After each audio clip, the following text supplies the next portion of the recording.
Just wanted to bring you a quick video on a breaking news story that's kind of related to the Online Safety Act, and it regards TikTok. A group called Global Witness have investigated TikTok and found some serious issues with its automatic search feature, potentially breaking the UK's new internet safety law.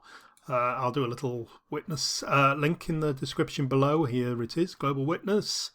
TikTok search engine suggestions. So, what happened? Well, first of all, the investigation then. Basically, they tried a controlled experiment because there's a lot of issues now with this age verification for adult websites and keeping our kids safe. And there's a lot of people got problems with it because of the impact it has on online privacy. But basically, Global Witness created 7 new TikTok accounts. And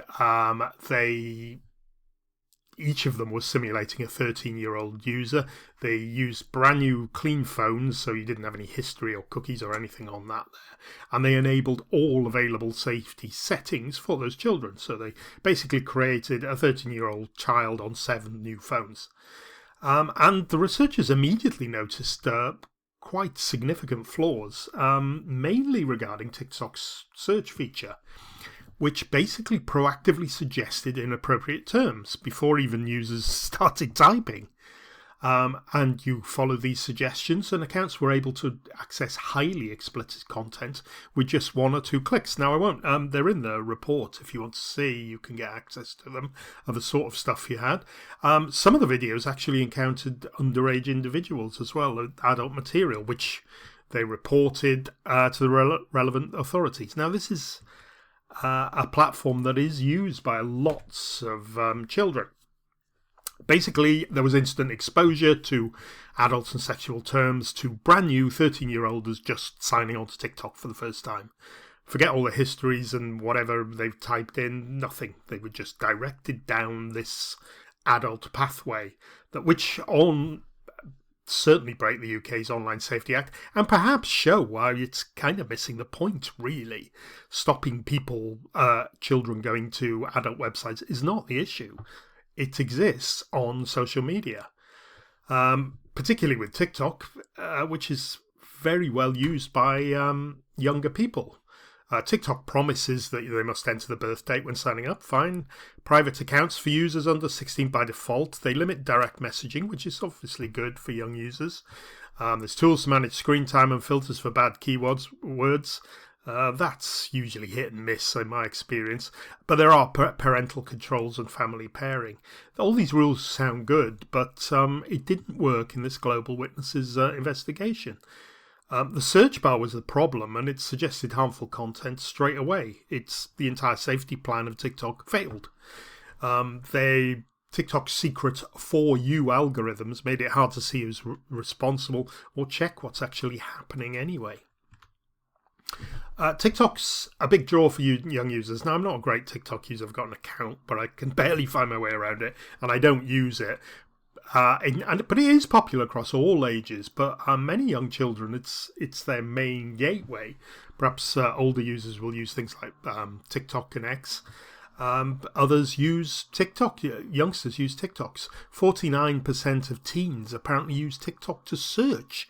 So almost half of young adults, like Gen Z block, prefer using TikTok instead of Google or AI to search for information online. 28% of kids between 5 and 7 actually use it. That's a quarter of children, 5 to 7, use TikTok. Now, I'm not sure how accurate these are and where they're related to, but they're quite shocking, really. There's a big sort of change in digital habits here and lots of impact on children's online safety.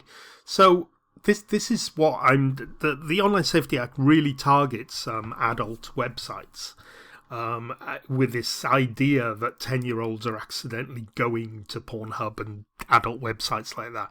And I don't think it's true. I think they're forgetting about the main issues here. I mean, traditional websites have all got clear barriers. You know what they are. Their access requires deliberate action. You don't stumble to those sites. You go to them. And they've obviously got age verification in the UK now and payment walls across most sites. Intentional access, you go there intentionally. You don't stumble upon these sites. They don't pick up. They don't get registered in the search engine results very often, I would imagine. You go and look, you know what you're looking for, and you go there.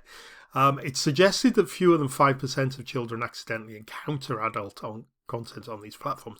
Where they're encountering this harmful content is on the social media platforms. There's an algorithmic push which can expose children to harmful content, even if they're not actually using it.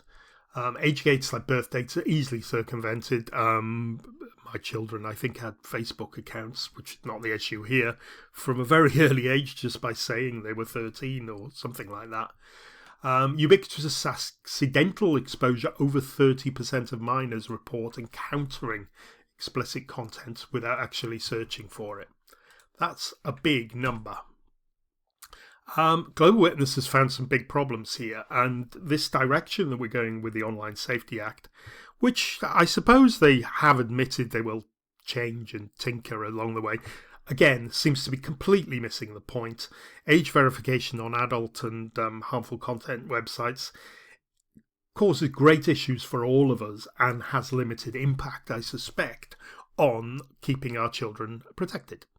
Okay, that's all for now. I'll put a link to the full article there from Global Witness in the description below. And if you're looking for a VPN, I can recommend NordVPN, which works perfectly to bypass all the age verification that the Online Safety Act puts in place. Try and get the greatest discount on my link below. Anyway, thanks for watching, and I hope you all have a great day. Bye for now.